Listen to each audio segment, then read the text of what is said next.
Gas না জ্বালিয়ে আর এক ফোঁটাও তেলের ব্যবহার না করে আজকে বানাবো দারুণ স্বাদের মুচমুচে মুখরোচক আলুর ভুজিয়া। এত সহজেই আর কম উপকরণে আলুর ভুজিয়া বাড়িতে বানিয়ে দেখাবো, যেটা দেখলে তোমরা সত্যি অবাক হয়ে যাবে।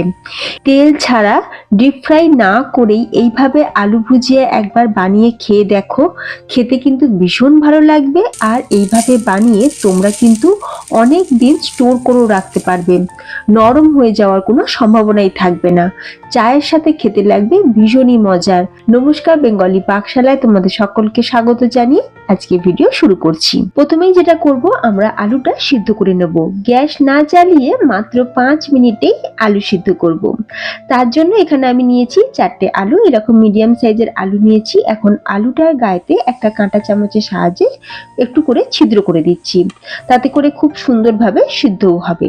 এখন আমি এখানে নিয়েছি মাইক্রোপ্রুফ বোল। আমি আজকে আলু সিদ্ধ করব মাইক্রো ওভেনে, গ্যাস জ্বালাবো না। তো মাইক্রো ওভেনে আমরা আলুটা সিদ্ধ করব, সেই জন্য 4টে আলুকে এইভাবে দিয়ে দিলাম। আর আলু তোমরা 4টে নিতে পারো বা তার বেশিও নিতে পারো, তবে এটা লক্ষ্য রাখবে যেন একটা আলুর ওপর আর একটা আলু লেগে না থাকে বা গায়ে গায়ে যেন না থাকে, একটু ফাঁকা ফাঁকা আলুগুলোকে রাখতে হবে। এখন আমরা আলুটাকে এইভাবে রেখে দিলাম। আচ্ছা, এরপর অল্প সামান্য জলের ছিটে দিলাম, মোটামুটি ওই 1 চামচ মতন জল আমি আলুর ওপরে একটু দিয়ে দিলাম। দিয়ে এখন আমরা এই বোলটাকে দিয়ে দিচ্ছি মাইক্রোওভেনের ভেতরে। এরপর উপর থেকে একটা মাইক্রোপ্রুফ প্লেট নিয়ে চাপা দিয়ে দিলাম। এখন আমরা মাইক্রো ওভেনের মাইক্রো মোডে 6 মিনিট আমি টাইম সেট করে দিচ্ছি। 6 মিনিটের মধ্যেই কিন্তু আলুটা খুব সুন্দরভাবে সুসিদ্ধ হয়ে যাবে। যদি তোমরা একটু বেশি আলু ব্যবহার করো তাহলে 8 মিনিট টাইমটা সেট করে নেবেন। ফিরে এলাম 6 মিনিট পর। আমি আলুটা দেখো খুব সুন্দরভাবে কিন্তু আমাদের সিদ্ধ হয়ে গেছে, সেটা আমি তোমাদের দেখিয়েও দিচ্ছি। আমি ছুরি দিয়ে একটু চেক করে নিলাম, তো তোমরা দেখতেই পেলে আলু কিন্তু কত সুন্দরভাবে সিদ্ধ হয়ে গেছে। এখন একটু গরম আছে ঠিকই, আমি আলুর খোসাটা এখন ছাড়িয়ে নিচ্ছি। আলুর খোসা ছাড়িয়ে নিলাম। আচ্ছা, আলুটা খোসা ছাড়ানো হয়ে যেতে এবার আমি তোমাদের কেটেও দেখাচ্ছি। তোমরা দেখে নিশ্চয়ই বুঝতেই পারবে যে গ্যাস না জ্বালিয়ে মাত্র 5 থেকে 6 মিনিটের মধ্যেই কিন্তু খুব সহজেই আমরা আলু সেদ্ধ বাড়িতেই করে নিতে পারি। আর এইভাবে আলু সেদ্ধ করলে দেখবে আলুটা ভীষণই ড্রাই থাকবে, কোনো রকম জলজলে ভাবও থাকবে না, কারণ আমরা বলতে গেলে জল ছাড়াই আলুটাকে সিদ্ধ করলাম। এখন আমরা আলুটাকে গ্রেট করে নেব। এইরকম একটা গ্রেটার দিয়ে সুন্দর করে গ্রেট করে নিচ্ছি। গ্রেটারের যে ছিদ্রটা ছোট সেখান দিয়ে আমরা গ্রেট করছি। আলুটা গ্রেট করে নিয়েছি, মানে 4টে আলুই গ্রেট করে নিয়েছি। এখন খুব ভালো করে মেখে নিতে হবে। মোটামুটি 5 থেকে 6 মিনিট সময় নিয়ে খুব ভালো করে আলুটাকে আমরা মেখে নিলাম, যাতে করে আলুর মধ্যে কোনো রকম এতটুকুও যেন দলা ভাব না থাকে। খুব সুন্দরভাবে আলু মেখে নিয়েছি। এরপর যেটা করব, আমি এখানে নিয়েছি 1 কাপ পরিমাণে বেসন। বেসনটা এইরকম একটা চালনির মধ্যে নিয়ে সুন্দর করে চেলে নিয়েছি। তার সাথে নিয়েছি 1/2 কাপ চালের গুঁড়ো। চালের গুঁড়ো কিন্তু অবশ্যই দেবে, এতে করে ভীষণই মুচমুচে তৈরি হবে। এরপর দিয়ে দেবো কিছু মশলা।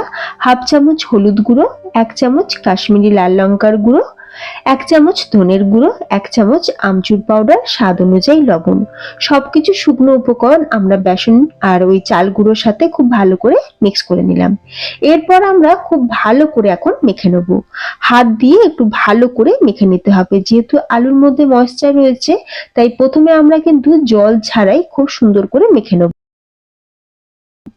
সবার শেষে আমি ওই মোটামুটি 1 টেবিল চামচ মতন জল ব্যবহার করলাম। এরপর এই জল দিয়ে, এর থেকে বেশি জল দেওয়ার কিন্তু কোনো প্রয়োজন নেই। এর থেকে বেশি জল হয়ে গেলে পাতলা হয়ে যাবে, তখন কিন্তু আমাদের টেক্সচারটা একদম ভালো আসবে না। সেই জন্য মোটামুটি আমি এখানে 1 টেবিল চামচ মতন জল দিয়ে খুব ভালো করে মেখে নিলাম। মাখাটা হয়ে যাওয়ার পর এই পর্যায়ে আমি দিয়ে দিচ্ছি 1 চামচ মতন তেল। এখন তেল দিয়ে খুব ভালো করে মেখে নিলাম। খুব সুন্দর করে মাখা হয়ে গেছে, তোমরা দেখতেই পাচ্ছ। এই যে পাত্রতে দেখো এতটুকুও কিচ্ছু লেগে নেই, খুব সুন্দর করে মেখে নিয়েছি। আচ্ছা, অন্যদিকে আমি এখানে মাইক্রো ওভেনটাকে প্রিহিট করতে দিয়ে দিচ্ছি। মাইক্রো ওভেনটাকে প্রিহিট করতে দিলাম, 8 মিনিট টাইম সেট করে নিয়েছি। এরপর আমরা যেটা করব সেটা হচ্ছে এইরকম একটা প্লেটের মধ্যে আমি অল্প সামান্য একটুখানি তেল প্রথমে ব্রাশ করে নিলাম। এটা কিন্তু মাইক্রোপ্রুফ ট্রে, মানে মাইক্রোওভেনের সাথেই কিন্তু এই ট্রেটা থাকে। তো এখানে আমি ট্রের ওপরে প্রথমে একটু তেল ভালো করে ব্রাশ করে নিয়ে তারপর দুটো পেপার দিয়ে তার উপরেও আমি একটু তেল ভালো করে ব্রাশ করে নিলাম। এরপর আমরা যেটা করব, আলু আর বেসনের যে মিশ্রণটা আমরা রেডি করে রেখেছিলাম সেখান থেকে অল্প অল্প করে নিয়ে এইভাবে একটা ছিদ্রযুক্ত গ্রেটারের সাহায্যে সুন্দর করে আমরা ভুজিয়ার মতন করে শেপ দিয়ে নিচ্ছি।